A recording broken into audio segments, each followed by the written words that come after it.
আসসালামু আলাইকুম। আজকে আমরা আলোচনা করব ইতিহাসের সেরা একটা বেইমানি যেটা আমেরিকা করলো ইউক্রেনের সাথে, ওই বিষয়টা নিয়ে।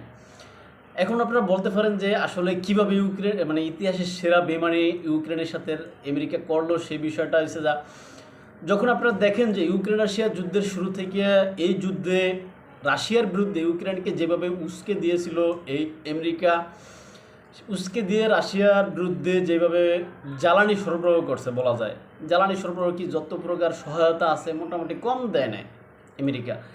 এখন এই আমেরিকা রাশিয়ার বিরুদ্ধে ইউক্রেনকে সহযোগিতা করতে করতে করতে করতে একটা পর্যায়ে আইসা এখন ইউক্রেনের পাশ থেকে সরে যাচ্ছে। এখন সরে তো যাচ্ছে শুধু শুধু বা খালি হাতে সরে যাচ্ছে না, সেটা হচ্ছে যা এই যে গতকালকে বা গত পরশু দিন আপনার ইউক্রেনের সাথে এই যে যুক্তরাষ্ট্রে একটা খনিজ চুক্তি হয়েছে। খনিজ চুক্তি অনুযায়ী মানে ইউক্রেনের যে সমস্ত খনিজ সম্পদগুলো আছে ওগুলা যুক্তরাষ্ট্র উত্তোলন করব, যুক্তরাষ্ট্র ওইটার অর্থ ইউক্রেনকে দিব কোন হিসাবে, ইউক্রেনের এই যুদ্ধ পরবর্তী সময়ে ইউক্রেন পুনর্গঠনের জন্য। এখন ইউক্রেনের সম্পদ, হ্যাঁ, যুক্তরাষ্ট্র উত্তোলন করবে, অর্থাৎ যুক্তরাষ্ট্রের কোম্পানি উত্তোলন করবে করে ওইটার থেকে একটা অর্থ ইউক্রেনকে যুক্তরাষ্ট্র দিবে। কিন্তু শর্ত আছে। শর্তটা কি? ওই অর্থটা যুক্তরাষ্ট্রের মানে যুক্তরাষ্ট্রে ইউক্রেনের নামে একটা অ্যাকাউন্ট থাকবে, ওই অ্যাকাউন্টে আপনার জমা থাকবে। এখন এটা যদি মানে আপনার টাকা আপনি কিন্তু যখন ইচ্ছা তুলতে পারবেন না। বিষয়টা এরকম, যেমন আমরা এটা বোঝার জন্য সাধারণ একটা বিষয় ধরি, যেটা আপনি দেখেন প্রায় আজ থেকে 60 থেকে 70 বছর আগে, অর্থাৎ দ্বিতীয় বিশ্বযুদ্ধের পরে আপনার এই যে সৌদি আরবের সাথে যুক্তরাষ্ট্র যেরকম একটা পেট্রোডলার চুক্তি করছে, যে পেট্রোডলার চুক্তিটা আপনারা অনেকেই জানেন, তারপরে একটু বলি। যেটা হচ্ছে যে এই যে সৌদি আরবের তেল কিনবে কে বা উত্তোলন করবে আমেরিকা। আমেরিকা উত্তোলন করার পরে ওই তেল তারাই কিনবে। তারা কিনা ওই তেল করবে কি, তেলের অংশ আমেরিকার সৌদির অ্যাকাউন্টে থাকবে, আমেরিকাতে সংরক্ষিত থাকবে আর কি। সরাসরি ওই টাকা কিন্তু সৌদি পাবে না। এখন আমেরিকা আস্তে আস্তে ওইখান থেকে টাকা সৌদিকে দিবে। কিন্তু এই টাকা দেওয়ার ক্ষেত্রে আমেরিকা বিভিন্ন সময় বিভিন্ন দেশের সাথে তালবাহানা করে, যেটা হচ্ছে রাশিয়া ইউক্রেন যুদ্ধ শুরুর পর আমরা দেখছি যে রাশিয়ার যে অর্থগুলো বিদেশে গচ্ছিত ছিল বিভিন্ন দেশ, অর্থাৎ ইউরোপ এবং আমেরিকা বিভিন্ন জায়গায় ওই রাশিয়ার অর্থ কিন্তু ক্রোক করে রাখছে। সেম কাজ কিন্তু সৌদি আরবের সাথে করছে। অর্থাৎ যখন এই যে টুয়েন টাওয়ারে হামলা হয়েছে, টুয়েন টাওয়ারে হামলার পরে সৌদি আরবের প্রায় 700 ট্রিলিয়ন মার্কিন ডলার এই যে যুক্তরাষ্ট্র কিন্তু আপনার তখন ক্রোক করে রাখছিল। অর্থাৎ এই টাকা সৌদি আরবকে আর দেয় নাই। উসিলা দিছে কি, তোমার দেশের নাগরিক আমার দেশে হামলা করছে, ওই যে ওসামা বিন লাদেনের বিষয়টা আর কি। হ্যাঁ, তোমার দেশের নাগরিক আমার দেশে হামলা করছে, তাই এই টাকা তুমি পাইবা না। ওই টাকা কিন্তু আজও আর দেয় নাই।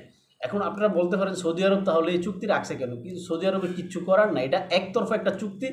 এই চুক্তিতে সৌদি আরবকে মাথায় অস্ত্র ঠেকায় বলেন, এরকম একটা যে অস্ত্র ঠেকায় বা একতরফাভাবে যে তুমি চুক্তি করতে হবে তোমার, এছাড়া তোমার কোনো উপায় নেই। বিষয়টা এরকম আর কি। মানে এমন এটা বলা যায় যে ঠেকায় চুক্তি করে না, ওই ঠেকায় চুক্তি করছে। সেম কাজটা এখন ইউক্রেনের সাথে কিন্তু আমেরিকা করছে। অর্থাৎ ইউক্রেনকে ঠেকিয়ে রেখে ইউক্রেনের এই যে পেট্রোডলার চুক্তির না একটা চুক্তি এখন এখানে করে নিছে। এখন এই করে নেওয়ার পরে একদিন পরেই আমেরিকা পোল্টি নিছে। পোল্টি নিয়ে বলছে কি, ইউক্রেন রাশিয়া যুদ্ধ বন্ধ হইলে হোক, না হইলে না, এখানে আর মাথা ঘামানোর মতো সময় আমাদের নাই। ট্রাম্প এরকম কথাই বলছে আর কি, সাধারণ ভাষায় আমরা বলছি আর কি। যেটা এখন এই যে আমরা এই যে ইউক্রেনের সাথে খনিজ সম্পদ চুক্তিটা হওয়ার 24 ঘন্টা না যাইতে এই পোল্টিটা আমেরিকা কেন নিল? অর্থাৎ আমেরিকার এখানে স্বার্থ শেষ। তার যে স্বার্থ ছিল ওই স্বার্থ তিনি হাসিল করে নিছেন। এখন ইউক্রেন যা হয় হোক, এখন ইউক্রেনের মরলে মরক বাঁচলে বাঁচক। কেননা আপনি দেখেন ইউক্রেনের যে ভূমি রাশিয়া কিন্তু দখল করে নিছে, রাশিয়া ওই ভূমি ছাড়বেন এটা কনফার্ম। কেননা আপনারা দেখেন পশ্চিমারা, বিশেষ করে আমেরিকা, রাশিয়া যেন 2014 সালে আপনার এই যে ইউক্রেনের যে ভূমি দখল করে নিছে, এই যে ক্রাইমিয়া অঞ্চল, ওই ক্রাইমিয়া অঞ্চল স্বীকৃতি যুক্তরাষ্ট্র দিয়ে দিবে, এটা তারা নিজেরা বলতেছে। তারপর হচ্ছে যে এই ইউক্রেন রাশিয়া যুদ্ধের পরে এই যে আপনার ইউক্রেনের যেই অঞ্চলগুলো নতুন করে রাশিয়া দখল করছে, বিশেষ করে খেরসন, লুহানস্ক, দোনেটস্ক, জাপোরিজিয়া, এই অঞ্চলগুলোকে মানে রাশিয়া ফেরত দেবে না, এটা তো আপনারা আমরা সবাই মোটামুটি কনফার্ম জানি। এখন যুক্তরাষ্ট্র এই বিষয়ে কিন্তু কোনো কথা বলবে না, অর্থাৎ এখানে ইউক্রেন তার ভূমি হারাইলো, তার যে ভূমির নিচে বা জমির নিচে যেই আপনার খনিজ সম্পদ ছিল, ওই খনিজ সম্পদ আমেরিকা নিয়ে গেল। এখন ইউক্রেন পাইলো কি? কিচ্ছু না। এখন ওই যে পেট্রো ডলারের মতো একটা অসম চুক্তি হইলো, চুক্তির অধীনে আমেরিকা টাকা দিলে দিবে বা অর্থ দিলে দিবে, না দিলে নাই। মানে এখানে ইউক্রেন কিছু বলার সামর্থ্য থাকবে না ধরতে গেলে। এখন আমেরিকা তার স্বার্থ নেওয়া শেষ, বা তার যেই এখানে আপনার এটা কী বলা যায়, যে তার যেই চাওয়া পাওয়া ছিল আর কি, ওই চাওয়া পাওয়া নেওয়া শেষ। এখন এখানে যুদ্ধ বন্ধ হইলে হোক, না হইলে নাই, তার কোনো এখানে মাথা ব্যথা নাই। এখন এটা হচ্ছে ট্রাম্প প্রশাসনের কথা।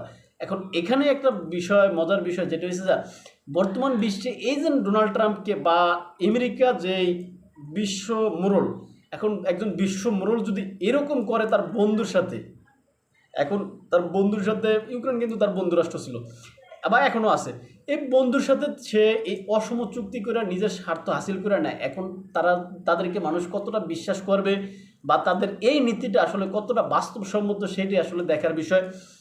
আর এই যে আমেরিকা ইউক্রেনের কাছ থেকে এইভাবে অসম বা ঠেকায় যেভাবে চুক্তিটা করে নিল, এটা আসলে ইউক্রেন তো উপকৃত হবেই না, বরং ইউক্রেন তার নিজের যে স্বাধীনতা সর্বমুহূর্ত সেটা হারাইলো। আর এই হারানোর ক্ষেত্রে আমেরিকার কিছু যায় আসে না, আমেরিকা তার স্বার্থ বুঝে নিচ্ছে, এই যে সেখানকার পরিস্থিতি। তবে আমার থেকে মনে হয় যে বর্তমান বিশ্বে যারা যুক্তরাষ্ট্রের বন্ধু আছে, বন্ধুরা মানে আমেরিকার থেকে সবচেয়ে, মানে আমেরিকার পক্ষ থেকে সবচেয়ে বেশি থ্রেট প্রাপ্ত হয়, অর্থাৎ তারা ঝুঁকিতে বেশি। যারা শত্রু রাষ্ট্র আছে তারা নিরাপদ আছে, আমার মনে হয় এটা। এখন আপনার হয়তো অন্য কিছু মনে হইতে পারে, তাই আপনি কি মনে করেন সেটা কমেন্ট বক্সে লিখবেন, এবং আপনাদের বন্ধুরা যাতে দেখতে পারে এটা শেয়ার করবেন, এবং চ্যানেলে নতুন হলে সাবস্ক্রাইব করবেন। ভালো থাকবেন, দেখা হবে অন্য কোনো ভিডিওতে অন্য কোনো বিষয় নিয়ে। আসসালামু আলাইকুম।